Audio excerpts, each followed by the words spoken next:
Hi everyone, Dr. Brian Stensler here with this week's Wellness Wiki, Tips for Trips, 3 easy ways to save your health and money when traveling.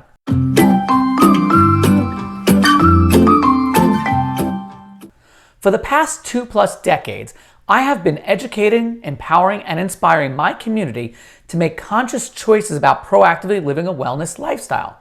Whether you're a parent raising a child or an individual who wants to live a long life filled with health and happiness, you always have the option to live by choice or chance. That said, sometimes, especially when you're not in your home environment or in your normal routine, making constructive choices can be quite difficult. My wife, Brooke, 6-year-old son Zion, and I recently returned home after being on the road for 3 weeks. I don't think I've ever taken a 3-week vacation before, and this was no ordinary vacation. It was essentially 3 very different trips rolled into one. We started the trip in Park City, Utah, where I had a conference to attend, and we stayed at our friend's home. Then we were headed on a long drive to the wilderness near Crawford, Colorado, to meet up with Brooke's longtime friend from high school to do some major camping and hiking, and then we were to finish the trip after another long drive in the Littleton, Colorado area visiting Brooke's family. The purpose of this wiki is not just to tell you about our trip, but also to let you know how we navigated our way through the woods of not being in our normal environment that enables us to live the dream lifestyle I wrote about in my book. Hopefully, by the end of you listening to this, you will have ideas as to how you too can take a trip and not need to leave your healthy habits at home. Tip 1. Bring your staples. Buying food and snacks at the airport or on the airplane may not only cost you tons of money, but it can also cost you your health. When we travel by plane, we do our best to bring our favorite healthy snacks with us. Depending on the time of day and length of flight, we also usually bring a meal with us that contains a protein, like a turkey wrap or chicken salad, something that's easy enough to travel with and not too messy or smelly. The passengers around you will be grateful. We brought enough snacks with us that we were also able to enjoy them during our long road trips. I've shared with you in the past that Brooke and I drink protein shakes almost every single morning, so we figured that bringing our protein powder from home would be the first step to setting us up for success for at least one meal of the day. We previously confirmed with the 3 families we were staying with that they all had blenders.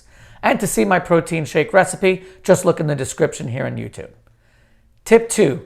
Plan ahead, go food shopping, and prepare as many meals in the home as possible. When traveling, especially when staying with friends, it is nearly impossible to plan out everything you're going to do, let alone figure out every meal ahead of time. That said, the more meals you prepare yourself, the better chance you have of consuming healthier ingredients, not to mention the cost savings.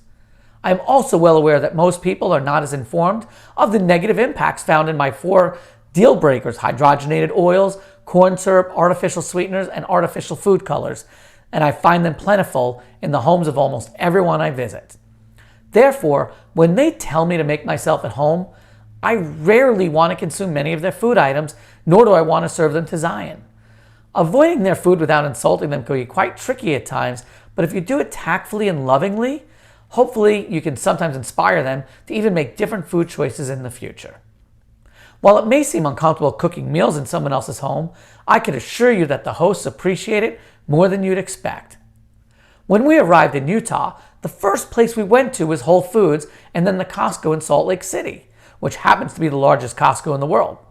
While most things in Costco are not what I would consider to be very healthy, they do have a lot of organic and non-GMO food items.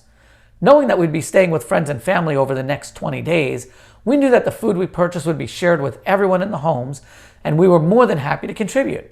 Also, because we knew we'd be driving to other destinations, we had no problem buying certain staples and condiments.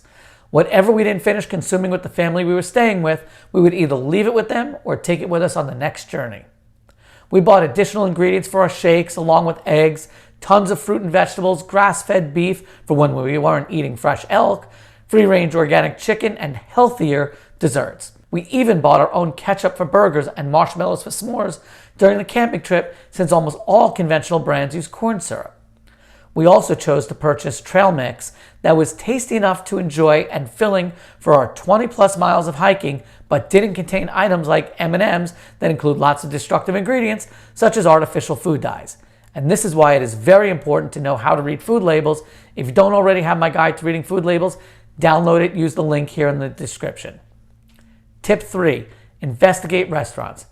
Most people know that most restaurants are not very good for their waist or their wallet, especially during these crazy days of inflation. That said, dining out with friends and family is typically an enjoyable pastime, so if you're going to do it, be prepared. As obnoxious as Brooke and I may seem at times, we look at the online menu of almost every restaurant prior to deciding where to eat.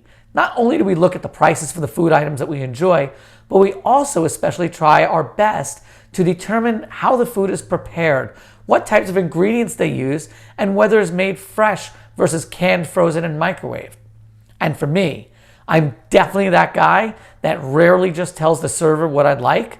I'm the guy with a million questions. Are the French fries frozen or fresh cut? Not that French fries are ever a healthy option. Does the soup contain MSG? And if I'm going to indulge in a dessert, is the caramel made in-house with sugar or does it have corn syrup? I prefer to be a little annoying when ordering food than deal with the potential negative impacts of consuming a ton of unhealthy food. In summary, it is typically more difficult to stay on course with healthy habits when traveling, but it is certainly not impossible.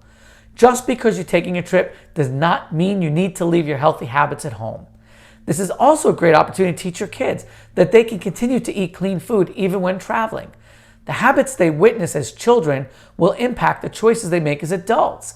In fact, adults are often reprogramming themselves from the bad habits they created as children.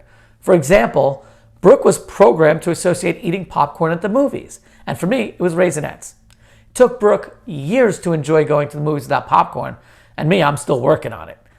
Many destructive habits are difficult to unlearn.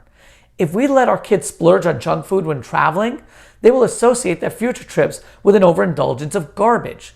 Therefore, making good choices at this stage in life is not only a gift for the present, but also for their future. It just takes a little bit of planning and desire, and when you combine that with the discipline and knowledge, you will find yourself on the road to success. Happy travels!